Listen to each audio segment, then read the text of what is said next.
Coucou tout le monde, bienvenue à nouveau sur Parcours d'acteur. Donc comme vous le voyez et comme je vous avais prévenu, aujourd'hui je reçois Bruno Solo. C'est un peu particulier, aujourd'hui on n'est pas en live, je le reçois en vrai.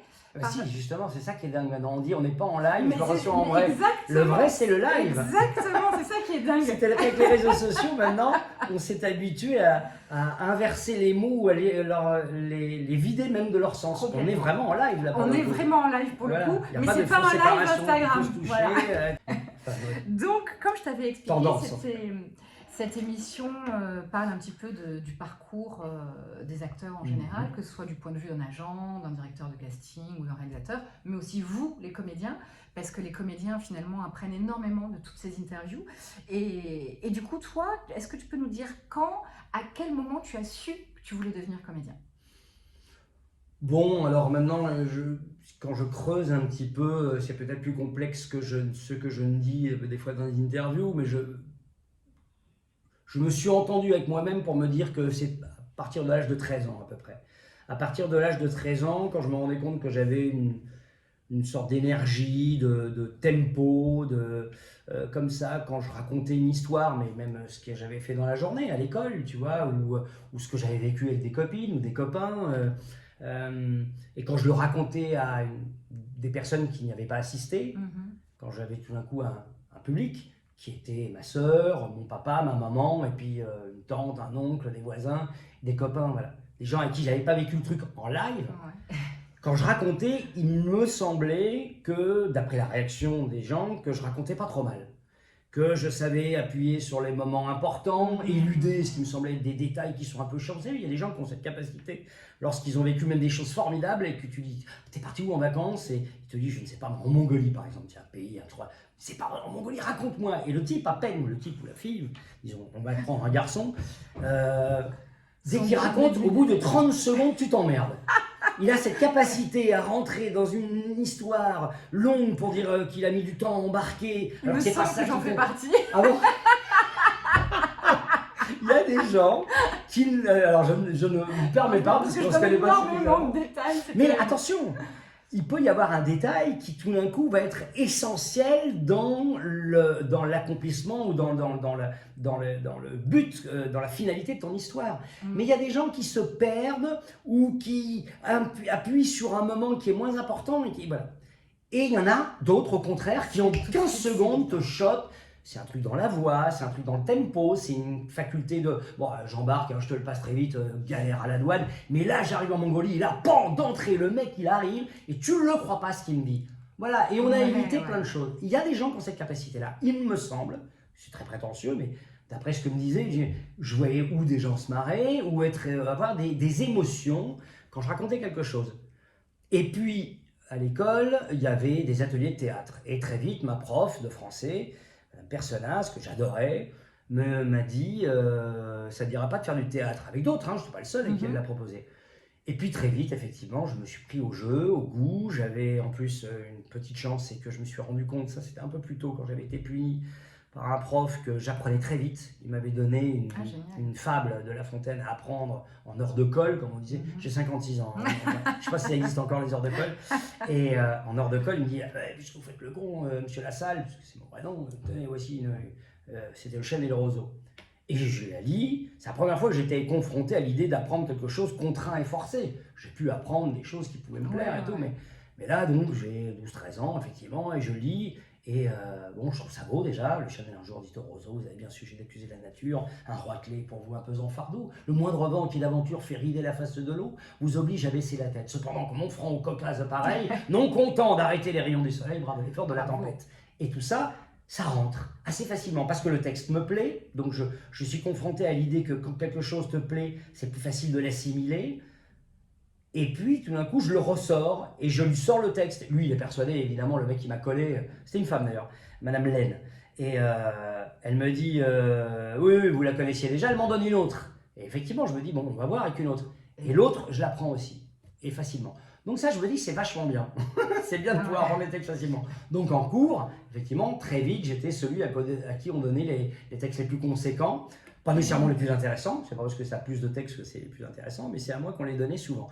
Et puis je me prends au jeu et très vite je me dis, ah oui, je peux faire ça. Et puis en plus je m'occupe du ciné-club de mon lycée, dont on me confie les clés par le biais de mon prof d'histoire là.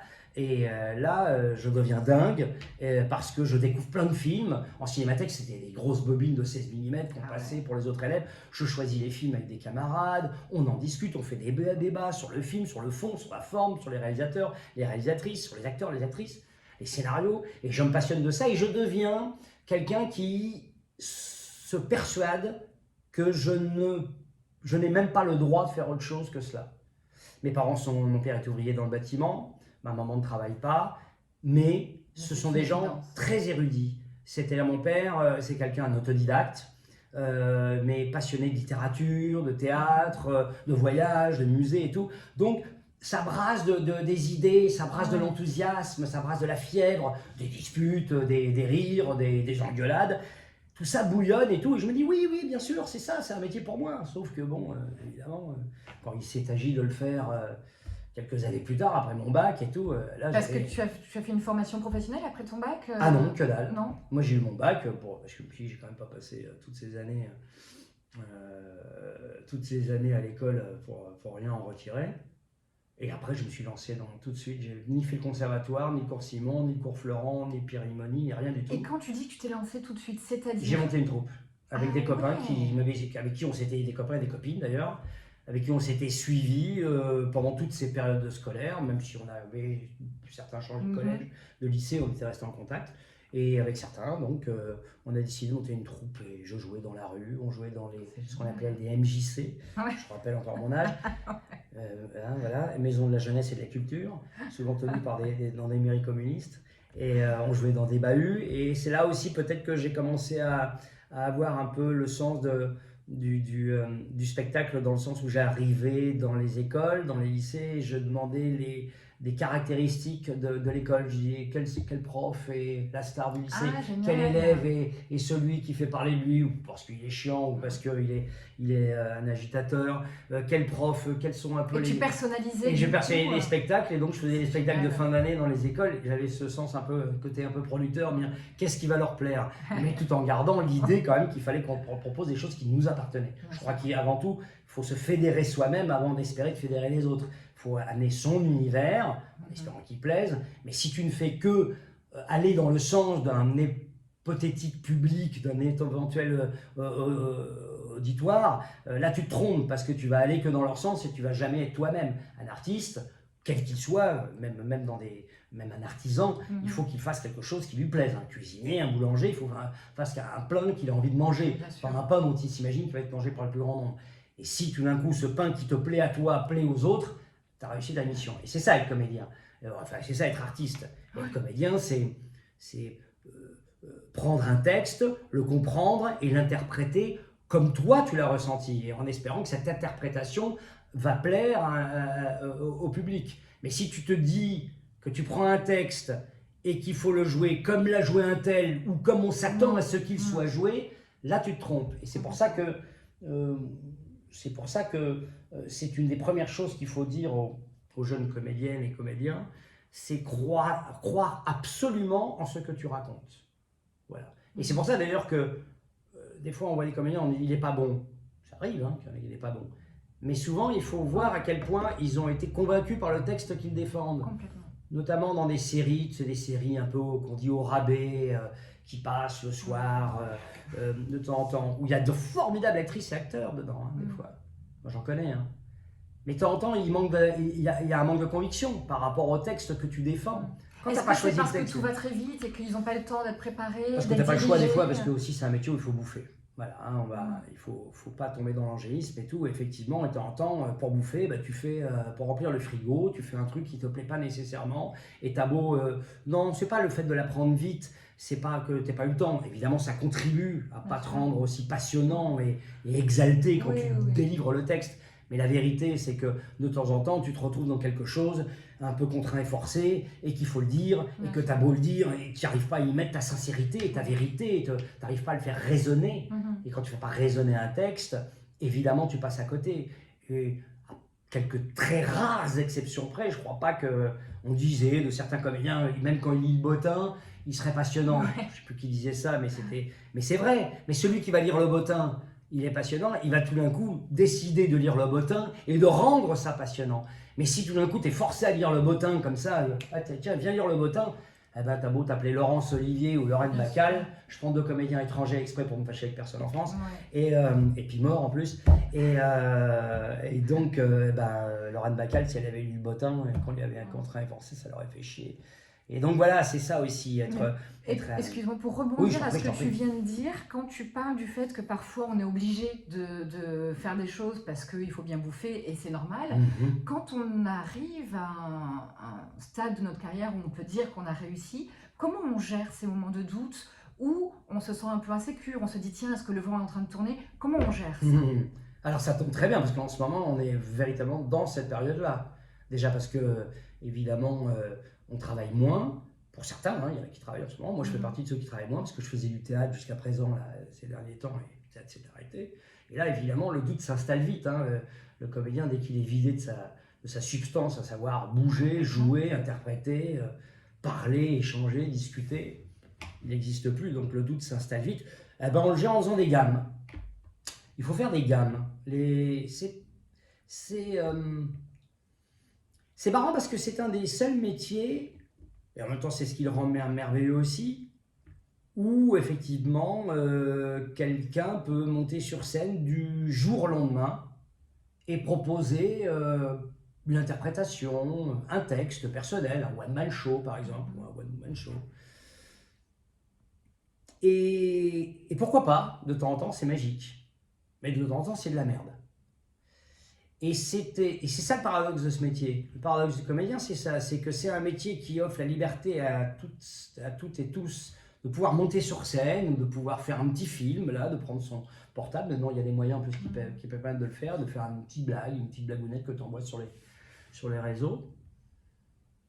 Mais en même temps, c'est le seul métier où la médiocrité, de temps en temps, peut même rencontrer un auditoire. Moi, je vois des fois des gens qu'on voit, j'ai vu énormément de spectacles dans ma vie, parce qu'à une époque, je gérais un festival à Paris qui s'appelait l'Humour en Capitale, dont j'étais le président.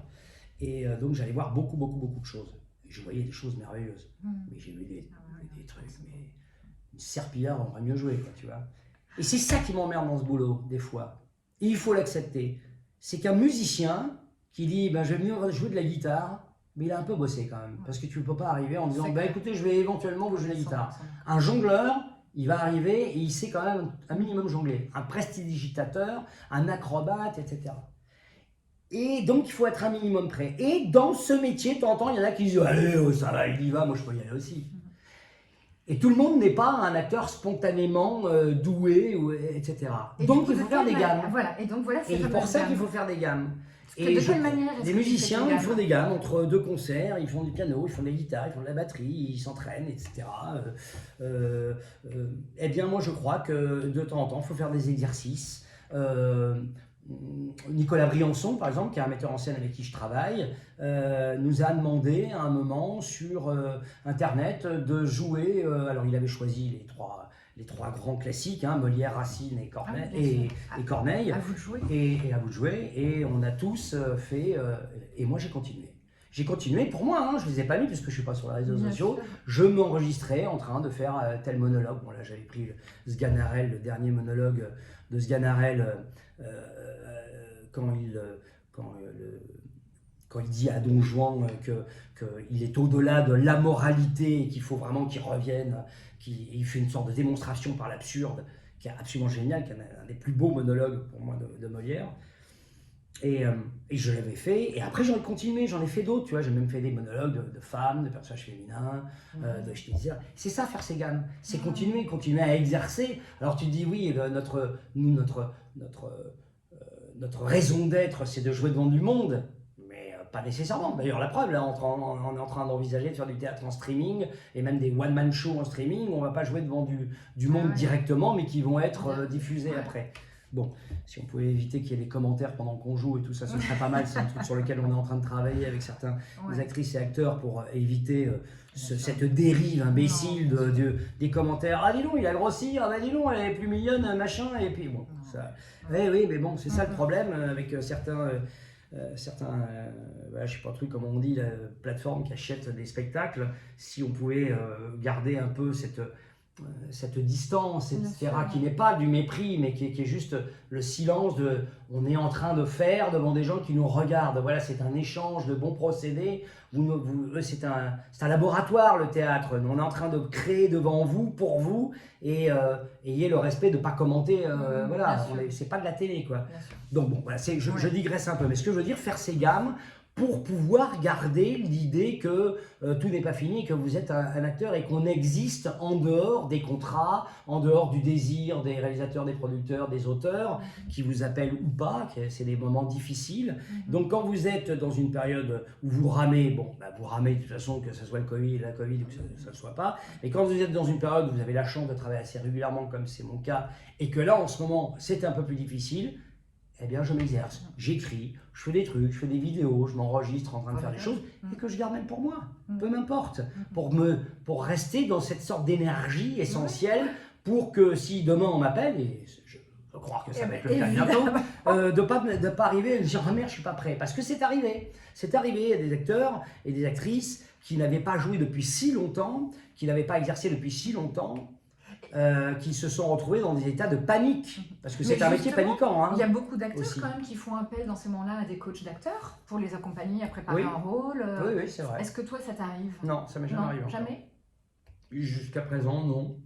Alors d'aucuns diront peut-être parce que j'ai jamais eu un rôle suffisamment compliqué pour que... je crois pas, parce que justement, après la comédie... C'était de la fausse modestie. C'était de la fausse modestie. Tu es quand même passé à des rôles plus dramatiques. Mais de toute façon, la comédie, techniquement, c'est plus difficile que le drame. Hein, de toute façon, il y a plus de comiques qui deviennent de bons tragédiens que de bons tragédiens qui deviennent de l'incarnation, tu vois, pour aller chercher ses émotions et d'incarner...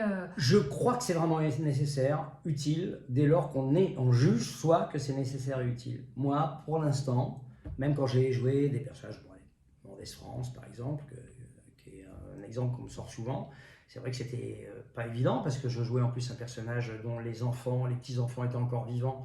Et quand le réalisateur Laurent Hinman m'a choisi et qu'ils l'ont su, il y a eu sur les réseaux sociaux dont je suis absent mais dont je n'ignore pas ce qui peut s'y dire dessus, des commentaires, quoi, solo, faire Mendès France, mais où est-ce qu'on est, dans quel monde on vit, on fout moi de ça. C'est ça aussi, c'est bien de vivre en marge un peu des réseaux sociaux parce que je ne l'ai pas appris. Je l'ai appris je l'ai appris parce qu'il y a des gens qui ont toujours la délicatesse de venir vous le dire, des soi-disant copains disent « Ah dis donc, t'as vu, depuis que t'as dit que t'allais faire le rôle, tu te fais déchirer et tout. » Bon, ok. Mais bon, peu importe. Moi, je savais que j'étais capable de le faire. D'une, parce que le rôle me passionnait. Deuxièmement, parce que c'est un personnage que je connaissais. Et que... être acteur, après tout, c'est ça. Hein, je veux dire, après, on peut se planter, on peut passer à côté du personnage. Mais potentiellement, une comédienne, un comédien, une actrice, un acteur, nous sommes amenés à tout faire, potentiellement. Après, on nous le propose ou pas, on y arrive ou pas, on y va ou pas. Moi, je sais qu'on m'a proposé un rôle très fort il y a une quinzaine d'années que j'ai refusé. Ah oui? Parce que je pensais... Non, c'était Coluche. On m'a proposé de jouer Coluche. Pas pour le cinéma. Pas pour le film avec François-Xavier de Maison, mais pour la télé, pour un projet qui ne s'est jamais monté. Et j'ai refusé. J'ai refusé parce que je sentais que j'étais pas prêt, que j'avais pas la légitimité nécessaire pour jouer un personnage aussi gigantesque, aussi inscrit encore dans l'inconscient collectif. Et puis je crois que je me sentais pas prêt. Et là, effectivement, on m'a dit oui, tu pourrais prendre un coach. Ça relève plus du manque de confiance que la capacité à. Non, je sentais que c'était pas moi, j'avais pas la... pourtant j'ai une gouaille, j'ai un tempo, j'ai une énergie et celui qui me l'avait proposé était persuadé que je pouvais le faire. Et moi non, j'étais déjà un comédien un peu chevronné. Hein. Je n'étais pas un jeune comédien, parce que ça fait 30 ans que je fais ce métier, c'était il y a une dizaine d'années qu'on m'avait proposé ça. Et un peu plus. Mais c'était pas moi. J'étais un peu plus rond qu'à ce moment-là, donc c'était même pas un problème physique, ça ne me posait pas de problème, l'idée de grossir un peu pour le rôle. Mais... non, je trouvais que j'avais pas le... Et pourtant, Dieu sait si Coluche m'a passionné. Moi, quand il est mort en 86, j'étais jeune élève comédien et je ramais, je n'avais pas eu un rôle encore. J'avais donc 22 ans Et je me disais, ce type-là, je le rencontrerai un jour. Si je fais ce métier, si j'ai la chance de faire ce métier et d'en vivre, évidemment qu'un jour, Coluche, je vais le croiser sur un plateau, sur un truc, peut-être même dans un film, j'en sais rien, tu vois. Mais c'était un de mes rêves de croiser Coluche. J'adorais, j'admirais ce mec. Et puis bon, il est mort. Et donc, quand on m'a proposé, je me suis dit non, c'était pas moi. Donc, alors peut-être qu'un coach m'aurait aidé, m'aurait convaincu, je sais pas, mais jusqu'à preuve du contraire, peut-être parce que j'ai ce truc très fort chez moi d'être un autodidacte, que je ne suis pas passé par le cursus classique, je ne suis pas le seul, hein. Je fais partie des comédiens qui ne sont pas passés par le cursus des cours, et que j'ai... Mais je suis un travailleur forcené, moi. Je suis un besogneux. C'est ce qu'il faut préciser, parce que effectivement, c'est rare aujourd'hui de trouver encore des parcours autodidactes comme le tien, ouais, je suis sûr. ou en tout cas qui ne travaillent pas avec des coachs pour préparer des rôles, etc. Donc c'est quand même important, je trouve, d'apporter cette notion de travail. Et quand tu dis je suis un travailleur forcené, c'est quand même aussi la clé. Moi, j'arrive aux répétitions de théâtre, je connais quasiment mon texte, je l'ai travaillé en amont, et pour me débarrasser justement de ce que peut, de la panique que peut créer un texte, du carcan que peut créer le texte pur, pour s'en sortir. C'est Dominique Pinon, un immense comédien avec qui j'avais fait une pièce il y a des années qui s'appelait L'Ouest solitaire, une pièce irlandaise, extraordinaire, peut-être une des pièces que j'ai préféré jouer, qui me disait, un texte, Bruno, ça s'apprend avec les pieds, ça s'apprend avec le corps, peu importe de le savoir. Lui, par exemple, il ne connaissait pas son texte tout de suite, mais ça lui importait peu. Il l'avait là, il le déplaçait, et après il posait le truc et il savait exactement. Il avait besoin de le ressentir d'abord. Et vraiment, c'est quelque chose de très physique, presque animal, apprendre le texte. Parce que quand vous l'apprenez, le texte, quand vous êtes chez vous, et que tu apprends ton texte, tu l'apprends sans savoir ce que va finalement te demander le metteur en scène, le rythme que va te donner ta partenaire ou ton partenaire, qu'est-ce qu'il va amener, quelle nuance, quel silence il va amener, quelle émotion. Tu peux te tromper totalement sur une émotion, croire qu'il faut jouer ça avec une exaltation, alors qu'en fait, le metteur en scène, je me souviens d'un jour, Jean-Louis Benoît, qui me dirigeait, l'immense Jean-Louis Benoît, qui me laisse aller dans une scène, dans une pièce que je faisais qui s'appelait Tilt, et qui me laisse aller dans une sorte de délire complètement exalté, et qui me regarde, il me fait, c'est formidable, avec son bel accent du sud-ouest, il me dit, c'est formidable.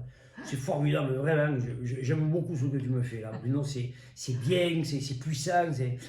Essaye de le faire totalement différent. C'est-à-dire, je veux t'entendre murmurer, je veux t'entendre totalement rentrer, presque introverti sur le texte. C'est un essai, je te dis pas que c'est la bonne voie, fais-le pour voir. Putain, je réfléchis un peu, je le fais. Il me regarde, il fait, c'est bien, non? Je dis, ah oui, c'est mieux. Voilà, alors on va faire comme ça. Pam! Et le mec, il m'avait eu, tu vois. Et ça, quand j'ai préparé moi le texte je ne pouvais pas le deviner. Donc il ne faut pas être esclave, un bien grand mot, mais être totalement tributaire du texte. Il faut être tributaire il faut se laisser la souplesse, de l'apprendre de manière presque légère, l'apprendre un peu pour pas être totalement perdu, pour pas emmerder. L'idéal, c'est de l'apprendre de façon neutre pour pouvoir ensuite... Voilà, pour pouvoir ensuite le remplir quand on est... Voilà, et ne pas avoir une chanson préenregistrée, en fait. Et donc ça, c'est un travail qui, jusqu'à présent, pour moi, mais je ne dis pas qu'il faille le faire, mais mon grand copain José Garcia, par exemple, a souvent utilisé des coachs pour un résultat extraordinaire, et de temps en temps, il ne l'a pas fait pour un résultat extraordinaire, parce qu'il est bon. Ouais. Et donc, pour l'instant, j'en ai pas ressenti le besoin, mais j'en ai sous le coude. J'en ai 2-3 avec qui je me dis un jour ça m'intéresserait. C'est comme une psychanalyse. Je n'ai jamais suivi de psychanalyse, mais je me dis qu'un jour il faudra que je suive une psychanalyse parce que ça m'intéresse, parce que ma curiosité, parce que c'est la qualité que je revendique, ma curiosité insatiable doit passer par l'idée d'un jour d'avoir un coach. Jusqu'à présent, j'en ai pas eu besoin. Peut-être parce qu'il y a aussi un petit complexe un peu de l'autodidacte. Ouais. L'autodidacte est souvent quelqu'un qui se dit, je baisse un peu les yeux de temps en temps quand j'entends des camarades qui disent « Ah, on s'est connus à Florence, ces trucs-là. Je ne fais pas partie de ces groupes-là. Ça me manque un peu des fois, je le sens. Mais pour autant, je me suis construit, et sans prétention aucune, je crois aujourd'hui que j'ai la légitimité de comédien et que même des acteurs. Je me souviens d'un très grand acteur un jour qui est venu me voir à l'issue d'une pièce qui était ma première pièce professionnelle et qui me dit « C'est ta première pièce ?» Et j'ai dit « Oui. » Ouais, il dit « Mais alors, mon pote, j'ai l'impression que tu fais du théâtre depuis toujours. » Mais je lui ai dit « Mais je fais du théâtre depuis toujours. Oui. Je fais du putain de théâtre depuis toujours. Depuis l'âge de 13 ans, En fait, je n'ai jamais fait autre chose que me préparer au moment où il y aurait des gens qui passeraient à la billetterie pour acheter une place pour venir me voir. Tant mieux, j'en suis ravi. Voilà, en plus, je suis payé. Mais j'étais prêt, j'étais prêt. Donc, je savais que le théâtre, en plus, Caméra Café m'avait beaucoup aidé pour le théâtre, puisque c'était une caméra comme ça en plongée. C'était du plan séquence pendant 3 minutes et sur les déplacements, sur la chorégraphie, je sais que c'était quelque chose sur lequel ça a été un entraînement de 5 ans absolument extraordinaire pour le théâtre. Voilà, c'était une parenthèse. Juste avant de rebondir après sur Caméra Café, parce que on va y venir, par rapport à ce que tu viens de dire, quand tu dis il y a 3 coachs avec lesquels je pourrais éventuellement... Ah non, j'ai pas dit 3. J'ai dit 3. Ah, j'ai cru que tu non, c'est moi qui prononce mal, tu vois, j'articule mal des fois. Moi, je suis pas sur scène, j'articule mal. C'est peut-être moi qui ai mal compris, je sais pas. Enfin, tu as parlé de coach. Non, j'ai dit j'en ai 2 ou 3. Oui, pardon, c'est ça. 2 ou 3, pardon. Et est-ce que tu peux éventuellement nous dire avec qui tu serais tenté, pourquoi pas un jour de travailler? Non, il y en a 2 ou 3, donc je peux pas, j'ai pas encore. Non, parce que justement, ils me relancent certains des fois, et pour l'instant, je peux pas dire parce que j'ai pas fait mon choix. Ah oui, d'accord. Et puis peut-être que je les appellerai jamais, donc même eux ne le savent pas. D'accord.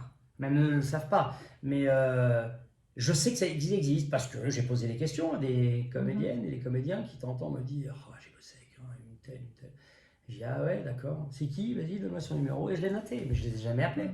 Je ne les ai jamais appelés. Et puis un jour, peut-être que je me sentirai perdu, j'y arriverai pas. Mais le travail qu'on fait au théâtre avec le metteur en scène, etc., tu vois, c'est metteur en scène, un bon metteur en scène qui te prend parce qu'il pense que tu es susceptible d'être le personnage.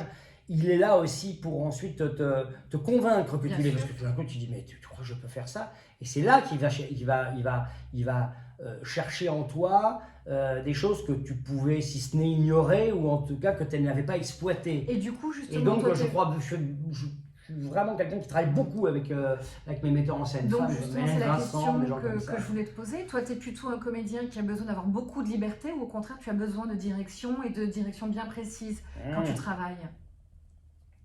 Les deux, mon colonel, c'est... Au début, je suis que dans... Regarde ce que je te propose. Écoute, laisse-moi y aller. Et une fois que je suis allé au bout de ce que je pense être la bonne proposition, là, effectivement, mais c'est un travail, c'est pas sur pendant 15 jours, je fais pas chier la metteur en scène pendant 15 jours. C'est aux premières répétitions, quand on est encore presque à la table, qu'on lit encore, qu'on tâtonne, qu'on arrive avec notre texte et puis ah mais merde, le trou de texte et tout. Quand on commence vraiment à rentrer dans le dur, dans le travail, c'est vrai que très vite, j'impose, j'ai cette façon de faire, j'impose une direction. Peut être pénible d'ailleurs parfois, même pour le partenaire, où il y a des partenaires qui sont encore dans la recherche, qui fouillent, qui farfouillent. Moi, je propose quelque chose, et puis au fur et à mesure, en fait, voilà. Et après, très vite, c'était l'exemple que je te donnais tout à l'heure avec Jean-Louis Benoît. Et du coup, ce sont les partenaires qui s'adaptent à ton jeu? Non. Au début, c'est un travail un peu égoïste, hein, faut pas rêver. Hein.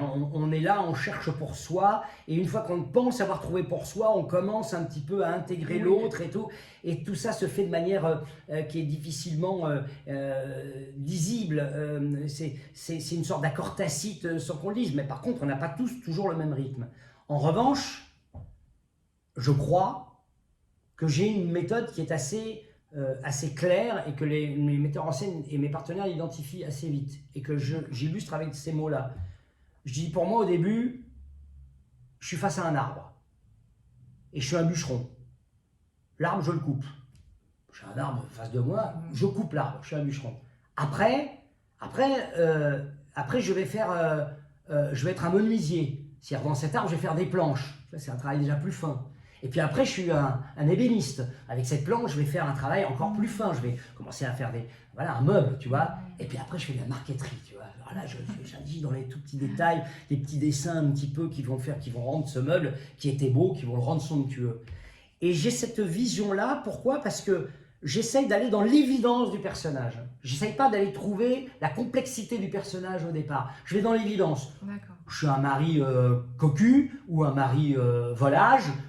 Boum, je vais dans l'évidence de ce mari volage. Et puis après, ce mari volage, pourquoi il est volage? Parce que c'est un enculé peut-être, mais peut-être parce que dans la pièce, tel qu'il est écrit, il a vu pendant des années, il a pris exemple sur son père qui était lui-même un salaud, donc il a mal ri, et puis après il a des failles, et puis après...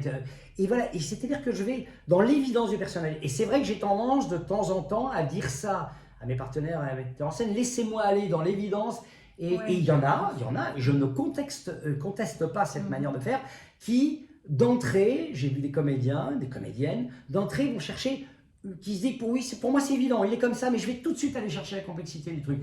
Et c'est là que le travail au début se fait, où on n'a pas tous les mêmes rythmes et tout, et c'est au metteur en scène de trouver de la cohérence dans les rythmes et dans les recherches, dans l'invention de chacun. Voilà. Alors c'est vrai que je suis un comédien un peu brutal au début, j'en conviens, parce que j'arrive avec pas des certitudes, mais avec avec des certitudes, mais dont j'accepte qu'elles puissent être ensuite remises en question totalement. Et là, après, je deviens extrêmement souple et je ne travaille que pour l'autre et tout. Une fois que j'ai l'impression d'avoir trouvé moi mon personnage, j'accepte que, alors maintenant ton personnage, je voudrais que tu y rajoutes ça, que tu enlèves ça, que tu en mettes plus, que tu en mettes moins, que tu l'arrondisses, etc. Voilà. Moi je l'ai, non ok d'accord, habillez-moi comme vous voulez, habillez-moi comme vous voulez, ça y est, je suis bien, je me suis entraîné ce matin, je suis en pleine forme, habillez-moi comme vous voulez.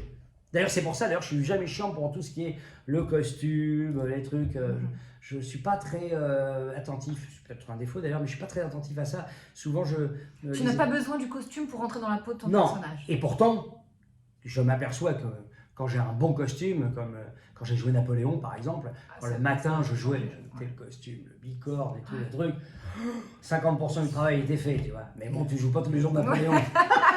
Des fois, tu joues à un mec qui met juste un sweatshirt, quoi, tu vois. Donc quand on vient me voir, on me dit le sweatshirt, tu devrais mettre un bleu, ça raconte autre chose. Ok, je mets un bleu, mets un vert, ça, non, pas un vert, surtout pas au théâtre. Mais mets un jaune, ça raconte autre chose. T'es sûr, un jaune? Oui, ok, bah je mets un jaune. Sur L'Heureuse Élue, une pièce que j'avais faite avec Yvan d'ailleurs, le Bolloc, entre autres, j'avais une tenue quand ma femme était venue voir la pièce, elle me dit mais comment t'es habillée? Je ne sais pas, Jean-Luc Moreau qui mettait en scène la pièce à ce moment-là, il aimait bien, c'est comme ça qu'il me voyait. Oh bah non, il me dit c'est pas bien, et pourtant j'ai regardé cette tenue jusqu'au bout. Ouais. Et puis c'est vrai qu'après quand j'ai vu la pièce, parce qu'elle a été captée, je l'ai vu à la télé, je me dis ah ouais putain. C'est très particulier, une sorte de pull un peu cintré, bleu layette avec un pantalon potiron comme ça un peu et des chaussures blanchâtres et tout. Alors c'est vrai que ça participe avec une grosse montre rouge. Mais est-ce que justement ça allait avec la personnalité du personnage? Mais pas tant que ça, mais c'était l'idée, je sais pas.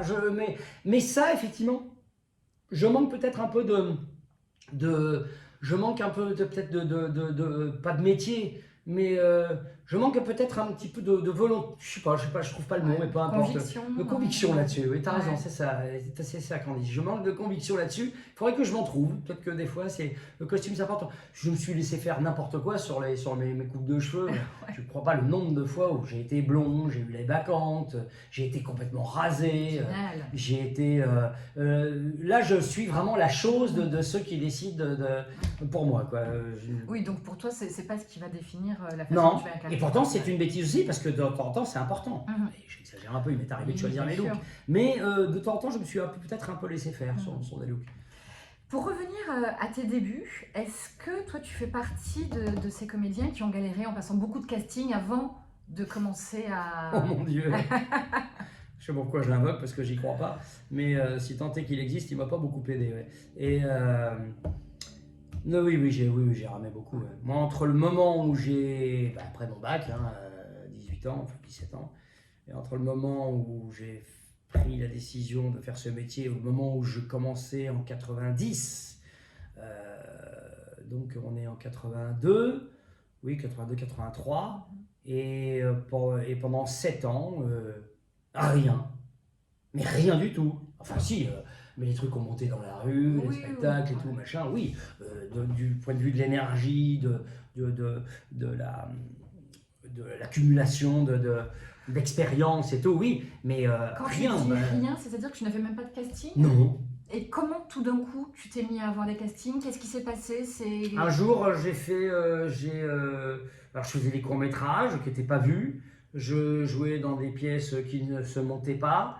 j'étais figurant dans des films. Il m'est même arrivé d'être silhouette dans un film et j'avais disparu du film. Je faisais les castings, mais j'avais pas de connexion, donc je savais pas comment on faisait les castings. J'étais vraiment, j'étais un peu Ce que candide, vivent la quoi. plupart des comédiens finalement qui nous regardent, donc c'est hyper intéressant. Ouais, ah oui, justement, de- intéressant, mais heureusement, il y en a qui s'en sortent mieux que moi, hein, et qui courent les castings et tout. Et moi, je sais pas, j'osais pas y aller, je me suis croyais. J'ai longtemps pensé que j'étais illégitime. Je sentais que j'étais un bon comédien, enfin que j'étais susceptible de devenir un bon comédien, mais je me sentais pas légitime justement parce que j'avais pas fait conservatoire, parce que j'avais pas fait Florent, parce que j'avais pas fait Simon. J'ai même menti en disant de temps en temps, pas dans des interviews, mais il m'est arrivé de mentir dans des discussions. T'as fait ouais, fait le cours Florent, quand il a dit c'était faux. Il dit mais quelle année et tout. Je m'enfermais dans des trucs parce que j'avais honte et tout.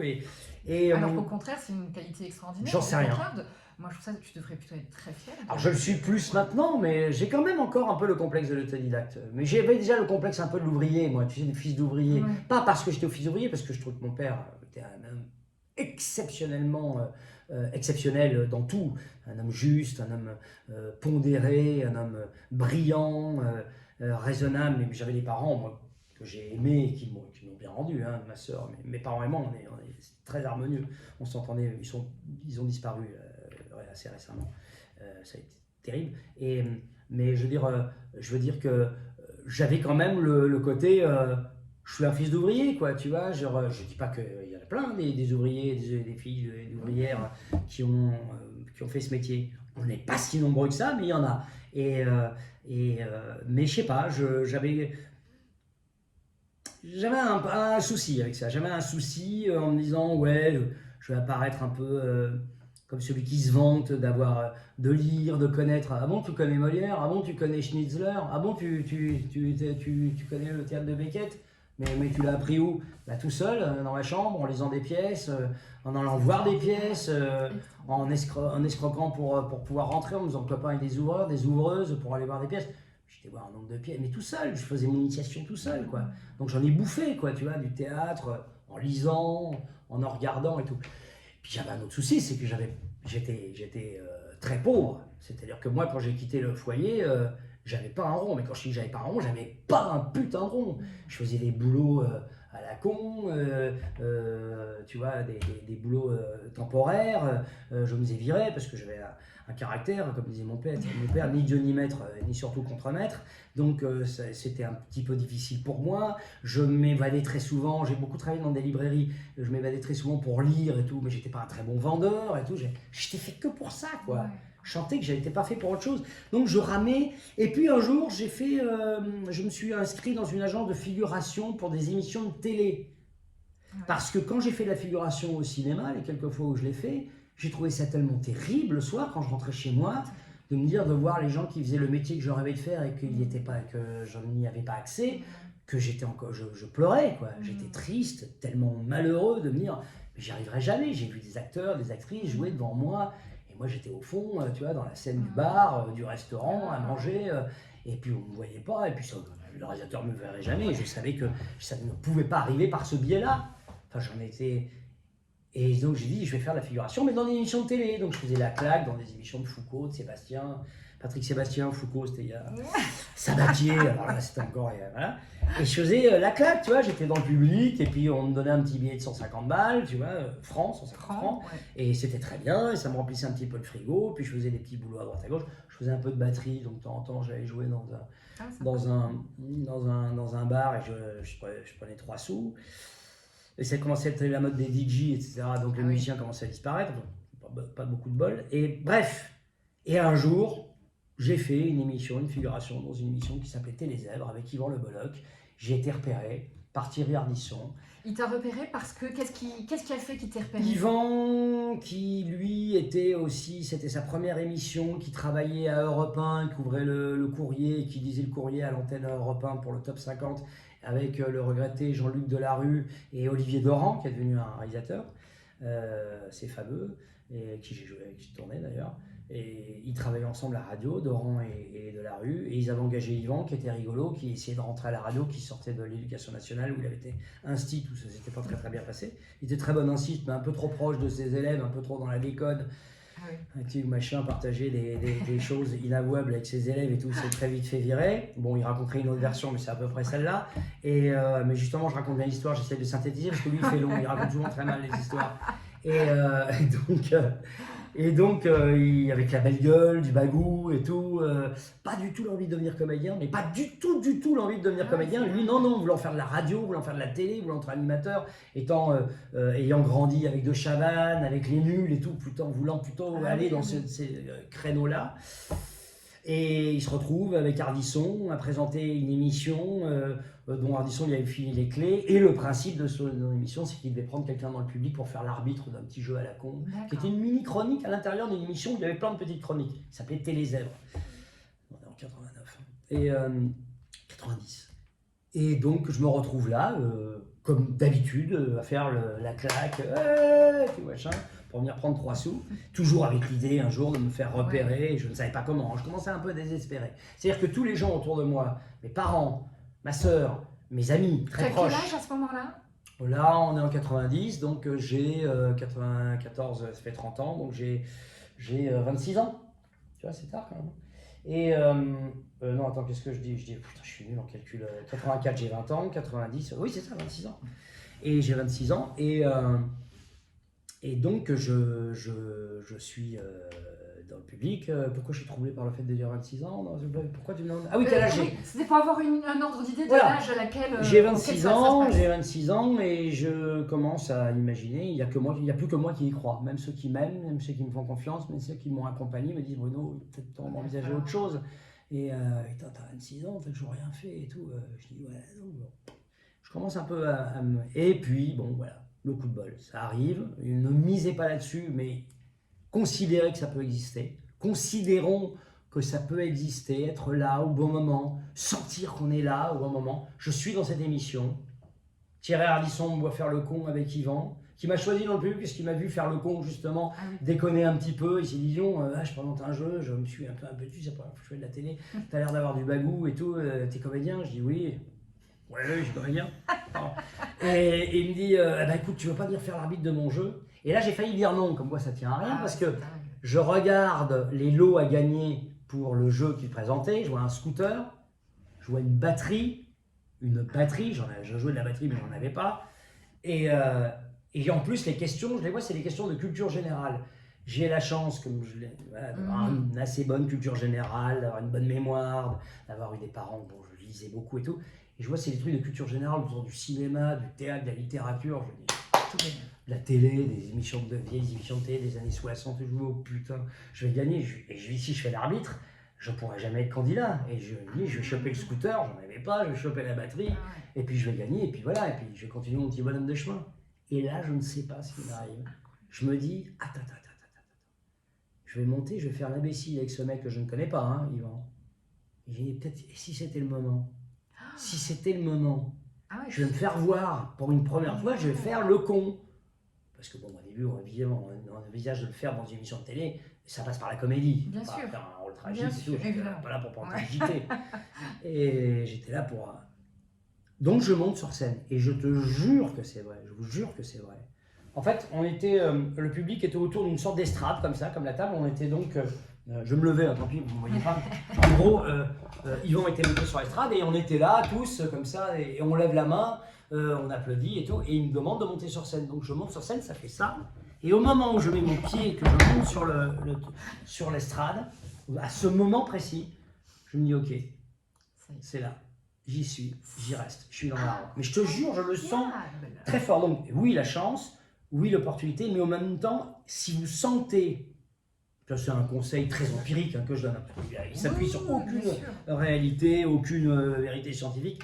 Mais si, dans votre fort intérieur, vous sentez qu'à un moment, c'est justement le moment, l'instant T, où vous avez peut-être la chance de vous faire repérer, quand vous voulez faire le métier dont on parle depuis un petit moment maintenant, eh ben, sentez-le, ne passez pas à côté, n'ayez pas peur, ne paniquez pas. Et moi, je suis monté... Et dès lors que Yvan m'a balancé une réplique, je lui en ai balancé une, il y a eu une sorte de ping-pong qui s'est installé tous les deux. Ardisson, il nous l'a dit après, l'a vu. Et donc, à l'issue de cette séquence, a dit « Yvan, tu peux monter me voir ?» Et après, ils ont dit « Monsieur, vous appelez comment ?»« Bruno. » pouvez monter nous voir. Je suis monté le voir dans la régie. Et Yvan a dit, bah voilà, on a pris une décision avec Thierry, c'est que je ne vais pas prendre quelqu'un chaque semaine dans le public, je vais te garder. Et il m'a gardé. Donc déjà, tu rencontres un ami, parce que Yvan, il a un gros gâteau, il le partage avec quelqu'un qu'il n'a jamais vu de sa vie. Je l'ai souvent dit cette phrase, parce que cette allégorie, elle est très belle. Quoi. Tu vois, t'as un gâteau, mon gâteau, donne-en une part, mais je ne le connais pas. Allez, donne-en une part, d'accord. Il me donne une part, il ne me donne pas une petite part, il me donne la moitié. Parce que nous allons partager l'antenne ensemble. Nous sommes repérés, l'émission dure ce qu'elle dure, je crois, une dizaine de semaines. Elle s'arrête, et on est repérés par Canal. Et Canal nous fait présenter le top 50. Et de ce jour-là, ça ne s'est plus jamais arrêté. Parce que, effectivement, sur Top 50, autant Yvan était présentateur et tout, le beau mec, mais pas que, parce qu'il était juste beau mec, mais présente le truc. Mais moi, je fais que des numéros d'acteurs. Je présente des chroniques, je me déguise, j'invente des personnages, j'ai inventé une 50aine de personnages, je me grimais de manière très sommaire et tout. Je faisais un personnage dans un ascenseur qui s'appelait Bruno 2000, etc. Où on a déjà à cette époque-là commencé à réfléchir. C'est là que les prémices de ce que deviendra Caméra Café avec une caméra fixe, avec deux personnages en train de faire le con dans un endroit clos. Bon, bref. Tout est venu de là, tout est dans tout. Et... Parce qu'elle vient de vous, l'idée, à la base. Oui, tout est toujours venu de nous. Le Top 50, quand on l'a revisité, c'est venu de nous. Le Plein de Super, une émission pour les plus vieux d'entre nous qui nous regardent, c'était venu de nous. Le Caméra Café, c'est venu de nous. C'est des inventions, c'est des choses qu'on a inventées, écrites, produites, conceptualisées. Et voilà. Et c'est comme ça que c'est venu. Et de ce jour-là, effectivement, grâce à la télé, je me suis fait repérer. Et j'ai été voir un agent. Et là, c'est pareil. Hein. Ah, c'est toi qui es allé voir un agent? C'est pas un agent Non. Ah ouais, non, là, par exemple, j'étais en... Donc, ça fait 3-4 mois que je fais l'émission Top 50 sur Canal. J'ai toujours pas le téléphone, ça sonne toujours pas. Il y a pas un réalisateur qui vient me voir et tout, machin. Je me dis, l'émission ne doit pas être suffisamment regardée, alors qu'on paraît-il qu'elle marchait bien. Les audiences n'étaient pas aussi précises, surtout sur Canal, qu'elles le sont maintenant. Mais bon. Et on était rue François 1er à l'époque, et je fais... agent, et là je vois rue François 1er, dans ma rue, tu vois, je recherchais dans le coin, je me disais qu'ils étaient dans le 8e, les agents. J'y vais, je grimpe les escaliers, boum boum boum, oui bonjour, voilà, je m'appelle Bruno Solo, je présente le Top 50, et j'aimerais bien, en fait je suis comédien, et j'aimerais bien grâce à ça, me faire repérer, et il me faut un agent. Et elle me dit, bon ben je vais regarder ton émission, ça passe à quelle heure? Ok, je regarde. 2 semaines plus tard, elle me rappelle. Elle s'appelait Catherine Ménial. Et c'était une agent absolument formidable. Elle a eu tout le monde. José Garcia, Ratika, Mira Kazar, tout le casting de Divertissement, c'était elle. Tous. Wow. On était tous chez elle. Après, les gens sont dispersés. Moi, je suis resté fidèle. Comment s'appelait son agence? VMA. Ah ben oui, VMA, bien sûr. Voyez mon agent. Alors, c'est pas la sienne, c'est celle de Bertrand de Labbé, mais elle était agent là, et elle est décédée il y a une douzaine, 12-13 ans. Et jusqu'à ce qu'elle soit décédée, je suis toujours resté avec elle. Elle m'a vraiment appris beaucoup de choses.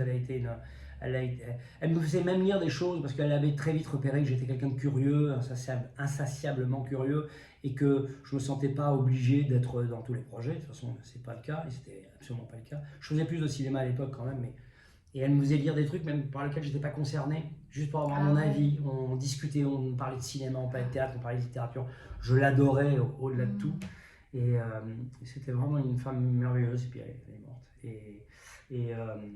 Et puis maintenant, je suis avec une agent formidable et tout, mais je suis déjà plus installé, donc l'échange n'est pas le même, le rapport n'est pas le même que lorsqu'il était avec Catherine, qui m'a appris beaucoup de choses, éviter certaines choses trappes, rester très sincère, mener les belles batailles, ne pas mener... Je me souviens que sur La Vérité 2, il y a eu des soucis avec l'argent, certains réclamaient plus, d'autres machin, et elle disait que c'était des batailles d'arrière-garde et qu'il fallait surtout prendre conscience de la chance qui était la nôtre dans un film qui a tellement cartonné, qui nous a donné à chacun la possibilité de nous faire connaître et de travailler régulièrement. Et moi, je suis très loyal par rapport à mes cachets, par exemple. J'ai toujours été très loyal. J'ai jamais demandé plus que ce que je pensais que le film pouvait me donner. Et il ne me viendrait jamais à l'esprit de mettre en péril un projet par égoïsme pécuniaire, vénal. En revanche, quand je sais, je vous le dis, quand je sais qu'il y a le budget, là, faut pas me la faire à l'envers. Et là, me dire, ouais, on est un peu juste, t'es un peu raide, mais c'est ça. Je me renseigne. À partir du moment où tu es honnête avec moi, moi je suis honnête, mais j'ai jamais mis en péril. Et c'est vrai qu'il y a des agents qui n'ont peut-être pas cette probité, cette intelligence, au-delà de la probité, par rapport à leurs comédiens, et qui en ont grillé même certains. Parce que je suis monsieur, je veux tant. Mais oui, mais le film, on peut pas. Ah ben ouais, mais mon acteur, c'est tant. Ah ben ouais, mais on prend pas. Il y en a qui se sont fait avoir comme ça. Et Catherine, elle était d'une immense justesse, intelligence, intégrité intellectuelle et morale, et qui correspondait assez bien à ce que j'avais. En même temps, elle était coléreuse comme moi, de mauvaise foi comme moi je peux l'être. J'adorais ça, on s'entendait super bien. Et du coup, lorsque tu rentres chez elle, c'est avec elle que tu as ton premier vrai rôle en fiction. C'était lequel? C'était le premier film, c'était un tout petit rôle dans un film qui s'appelait Les Sorceleils de Jeannot Zwark, qui avait fait les dents de la mer 2, et qui a fait aussi mais qui avait fait un bon film qui s'appelait The Bostonians avec Christopher Reeves, le premier Superman, le seul et unique, enfin le premier au cinéma. Et c'était un film avec Marianne Chazelle, comment elle s'appelle, Clémentine Sélarié. Et voilà, j'avais un petit rôle de DJ dedans, je me souviens, c'était Christian Clavier qui produisait. Et mine de rien, ce film-là avait été vu 2-3 fois, donc du coup, il y a quelqu'un qui m'a vu, qui m'a pris dans un autre film, et puis voilà.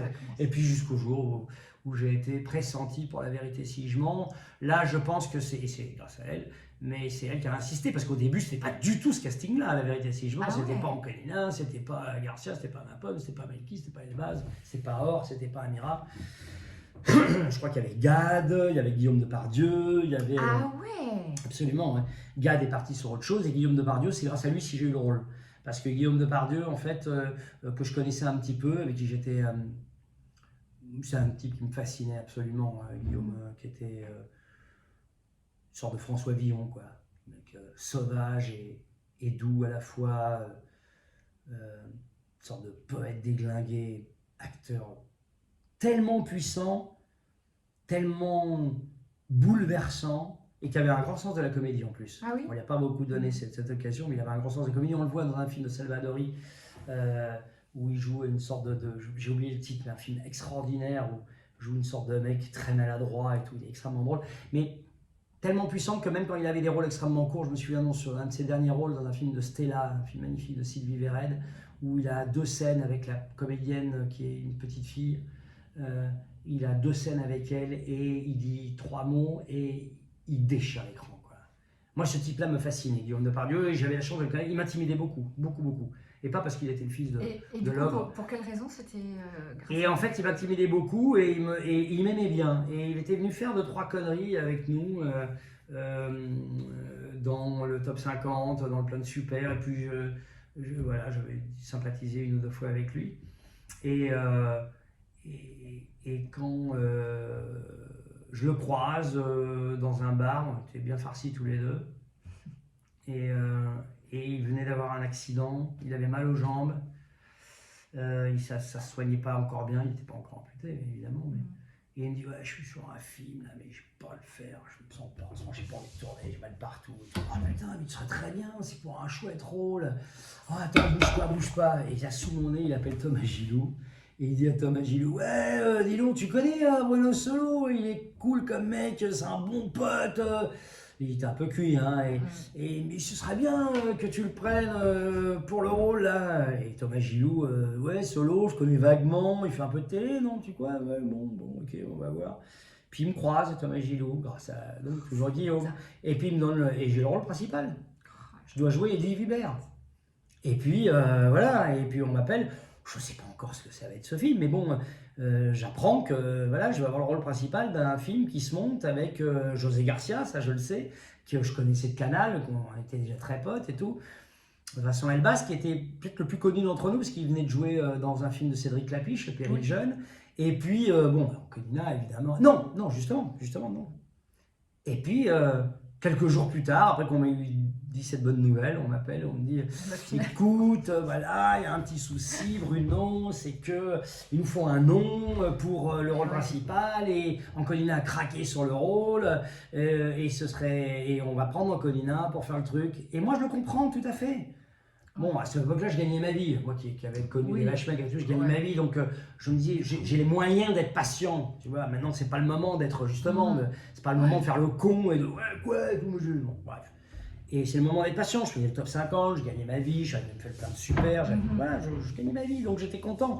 C'était tellement bon, moi qui avais vraiment bouffé des pâtes, même sans beurre, tu vois, pendant des années. Je me dis, c'est bon, tu vas faire pas te plaindre. J'avais fait 1 ou 2 petits films, c'est pas le moment, ok. Mais quand même, je dis, attends, encore une fois, j'ai un peu l'instinct. Je dis à Thomas Gilou, putain, Thomas, mais il y a quoi comme rôle dans le film? Il y a quand même celui-ci. Ah ouais, mais ça, c'est José. Ah, il fait celui-là, José, d'accord. Il y a celui-ci. Ça, c'est Gilbert Melki. Ah ouais, Gilbert Melki, c'est qui? Ouais, c'est un mec qui arrive. Ah putain, il est super. Il me dit, ah bon, très bien. Et à ça, c'est Vincent Elbaz. Ah oui, Vincent Elbaz, c'est gros. Et puis bon, il est beau gosse et tout. C'est pas pour moi.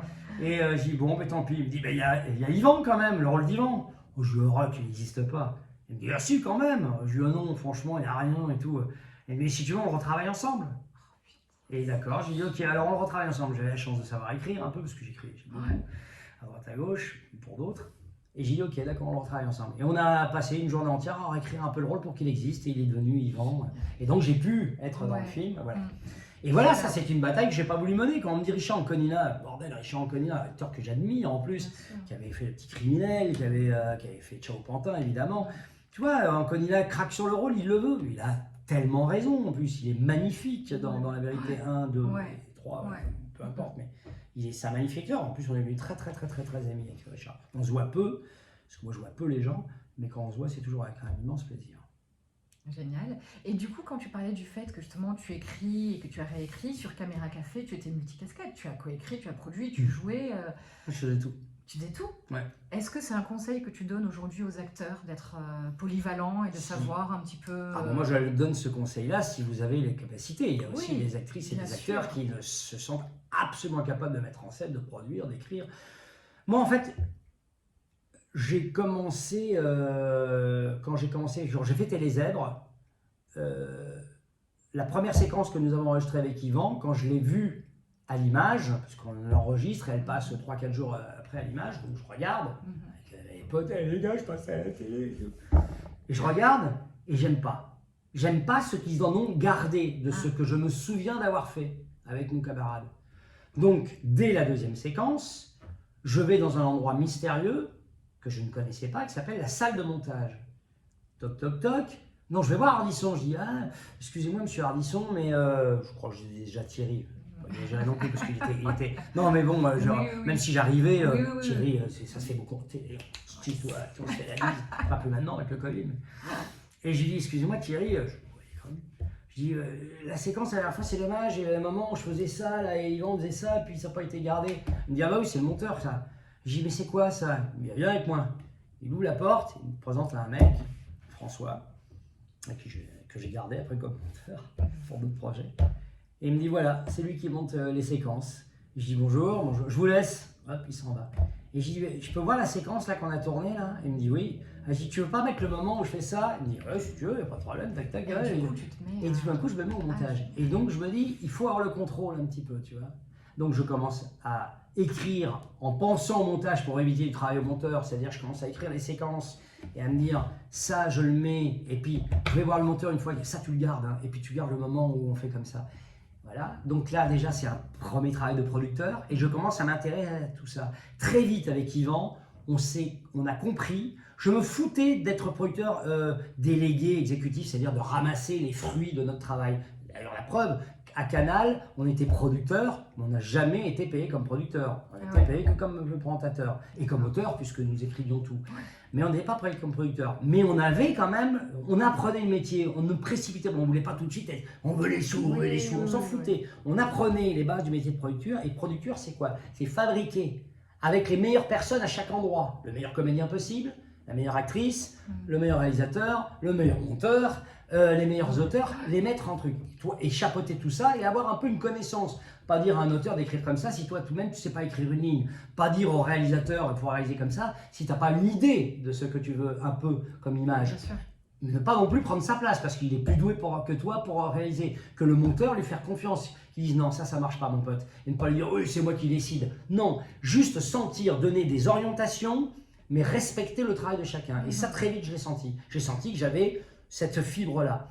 Donc si vous c'est sentez une effectivement que vous fatalité. avez cette fibre, évidemment exploitez-la. Si vous ne sentez pas et que vous voulez devenir producteur parce que ça, c'est un titre ronflant qui est classe, Oui, ça n'a aucun c'est- intérêt. aucun. Réalisateur, c'est pareil. Moi, j'ai réalisé pas mal de pubs, réalisé de films. Très honnêtement, je vois pas ce que. Moi, j'aime tellement, je suis tellement cinéphile, j'aime tellement les grands réalisatrices, les grands réalisateurs, je les aime tellement que jusqu'à présent, je vois pas, moi, ce que je pourrais amener. Yvan et moi, il m'en voudra pas si je disais que on a toujours travaillé comme ça avec Yvan. Yvan est un homme de fulgurance. Je lui fais confiance. D'ailleurs, l'idée initiale de Caméra Café, c'est lui qui l'a eu. D'accord. C'est lui qui a eu. Parce qu'on D'accord. cherchait le truc, on voulait faire un truc ensemble, avec une seule caméra. On cherchait, alors on avait fait un truc dans l'ascenseur, dans le top 50, après c'était dans la voiture, le plein de super, tous les deux. Et on sentait que c'était là qu'on pouvait Ouais. trouver un truc. Et on cherchait, et un jour, Yvan, il me dit, je sais, devant une machine à café, dans une entreprise. J'ai dit, ok. Après, c'est vrai que j'ai beaucoup, avec lui, mais beaucoup Oui. moins écrit les personnages, développé les caractéristiques, c'est plus mon truc. Et lui, c'est un homme de fulgurance. Et quand j'ai réalisé le film, il était tout le temps à côté de moi. Mais c'est vrai que pour tout l'aspect technique, la direction d'acteur et tout, c'était plus moi. C'est plus mon truc. Et, et Yvan, c'est vraiment un homme d'idées, de concepts et tout. Il en a souvent de très bons. Il m'est arrivé d'en avoir, mais souvent je suis allé vers les siens parce que je trouve que c'était lui qui était. Il a une faculté comme ça d'avoir la bonne idée, de sentir l'air du temps, quoi. Et souvent, il l'a eu. Alors bon, maintenant il s'intéresse plus à la musique, à la comédie, etc. Parce que c'est son truc, il a toujours adoré la musique. Et voilà, mais on est toujours potes, on fait toujours des trucs ensemble. Et puis bon, moi j'étais plus sur écrire des scénarios, développer des idées, mais des concepts comme ça. Parce qu'en fait, à la base, il voulait être un homme de télé. Alors que moi j'ai toujours voulu être un homme de théâtre, de comédie. Donc j'avais plutôt des visions globales de raconter une histoire et tout. Donc j'étais plutôt le raconteur d'histoire, mais c'était sur une histoire dont il avait eu la fulgurance. Et c'est comme ça qu'on travaillait. Donc si vous sentez effectivement que vous avez une fibre pour écrire, ça se voit vite, mais pour réaliser, pour produire, passez pas à côté. Parce que quand tu travailles pas, quand tu n'as pas la chance de bosser comme comédien, c'est quand même vachement bien d'avoir cette corde à son arc, parce que tu ouais. t'ennuies moins, quoi. Ouais. Tu t'ennuies moins, et puis tu gardes un pied dans le métier. Moi, j'ai réalisé, dans les périodes de Bachman, j'ai réalisé des pubs, par exemple. Tu vois. Super, ouais. J'en ai fait un paquet, tu vois. Et puis voilà, j'ai réalisé des courts-métrages. Mais c'est ça, quoi. Il faut pouvoir le faire parce que ça peut être très triste qu'on n'est pas beaucoup, hein, les acteurs qui ne vivons que de ce métier. Ouais. On n'est pas énormément, quoi. Ouais. Moi, je suis je suis pas dans la première division, mais je suis dans la division qui marche à peu près, tu vois. Alors, je suis pas l'acteur de cinéma sur lequel on monte un film, mais mon nom n'empêche pas qu'un film se fasse, mais tu ne montes pas un film sur mon nom. Au théâtre, en télé, plus, mais pas au cinéma. Bon, ça, c'est une histoire d'opportunité, de chance, et puis peut-être aussi de désir que je n'ai pas su provoquer au cinéma. Parce qu'à un moment, le cinéma que je voulais faire, on ne me le proposait pas, et le cinéma qu'on me proposait, j'avais pas envie de le faire. Donc, grâce à Caméra Café, qui m'a mis un peu à l'abri, pendant un moment, dans la source c'est un peu tari, mais à un moment ça nous a mis très sérieusement à l'abri, on l'a vendu dans le monde entier, on était producteurs et tout. Bon, on partageait beaucoup, on partageait beaucoup parce qu'on avait un côté très coco avec Yvan, c'est-à-dire que nos auteurs étaient très bien payés et nous avons très très bien partagé le gâteau, réparti les richesses. Mais quand même, on a très bien vécu, ça m'a permis de m'installer, maison, etc. Et surtout, de me dire, bon, bah attendez, moi, les filles cinéma, la Jet Set 12, la Vérité 15, enfin, tous les ersatz mal fichus de films qui me semblaient que j'avais déjà fait, j'ai commencé à dire non, ça c'est peut-être un peu su, peut-être que je l'ai dit de manière parfois un peu manquant de diplomatie un peu, je vais quand même pas faire cette merde et tout, que ça c'est su, bon, peut-être c'est fort possible. Mais j'ai pas eu envie de le faire et donc comme j'étais à peu près tranquille, je me suis dit je vais faire ce que je veux. Et c'est la télévision qui m'a proposé des rôles un peu différents. Et maintenant j'ai un peu disparu des radars du cinéma, mais ça peut bouger, ça peut changer. Puis autant je suis assez impatient dans mon métier, je le suis, j'ai appris à l'être.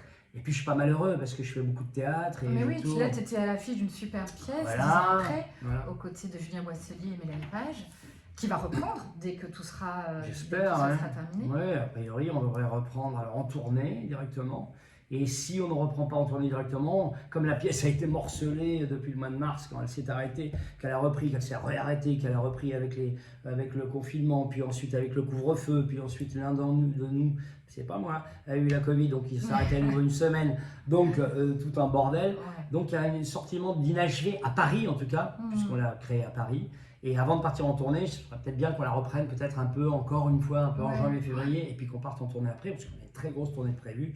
Puis bon, et puis voilà, j'ai un film bientôt, j'ai des films télé, j'ai des jolis projets, je suis pas inquiet. C'était super, merci d'avoir partagé tout ça avec nous. Merci Candice. Et moi, juste, évidemment, c'est le moment où tu vas être un petit peu gêné et tout. C'est pas de la flagornerie, mais je trouve que ton initiative, elle est merveilleuse. Elle ressemble assez à ce que je viens de dire sur l'idée d'avoir de l'empathie, de ne pas avoir a priori de.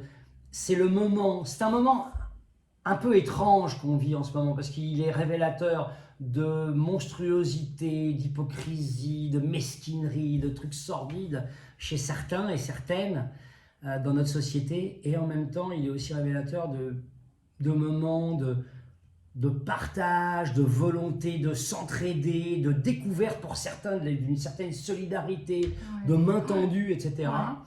Et tu sais, c'est la fameuse histoire du Mm. colibri, c'est le feu dans la savane, tous les animaux s'en vont, et puis parce que ça flambe et ça flippe, donc tous les animaux se cassent comme ça, et il y a un petit colibri qui se casse, et puis tout d'un coup qui trouve une petite mare, et qui dans son minuscule bec ramène une petite goutte d'eau et va la mettre dans l'incendie, et puis qui ne cesse de faire des allers-retours, et le lion à un moment, le roi de la forêt, il dit mais qu'est-ce que tu fous là, tu crois que tu vas éteindre l'incendie toi avec tes petites gouttes? Il dit oui mais si tout le monde s'y met. Et bah toi, tu vois, dans ta mesure, c'est ça, tu es le petit colibri, c'est-à-dire que tu apportes dans ce foutoir indescriptible que c'est le moment où plus personne ne sait vraiment, on a les perspectives, mais on a du mal à se projeter et tout, et ben voilà, tu proposes un projet qui est dire, bah, racontez-vous, et en vous racontant, vous donnez l'occasion à d'autres de peut-être ou de se découvrir, ou de trouver des voies, ou d'entendre autre chose. Et ben c'est vachement bien, Candice. Ben, merci Bruno. Et merci. Ça me fait énormément plaisir. Et parce que c'était j'ai super beaucoup- chouette de participer à ça. Ouais, bah écoute, je suis ravie. C'était un super moment. Et les comédiens sont très friands parce que, mine de rien, ils apprennent énormément. Vraiment, ils apprennent énormément de vos parcours, de la façon dont vous avez construit les choses. Mmh. Donc, c'est un bonheur de le partager avec vous. Et encore merci. Bah, Bruno. moi aussi, je vais Vraiment. continuer à apprendre. J'espère que je vais continuer à Ah, apprendre. bah, on apprend L'essentiel, tous, ouais, ouais. c'est pas de croire qu'on sait, mais l'essentiel, c'est de continuer à apprendre. Vraiment, apprendre, c'est merveilleux. C'est merveilleux. Ouais. Parce que c'est. Puis en tout cas, je suis très touchée par ce que tu viens de dire. Ah En tout bah, cas. écoute, Merci beaucoup. Voilà, c'était sincère. On vous embrasse. Salut tout le monde. Salut. Salut Candice. Salut Bruno.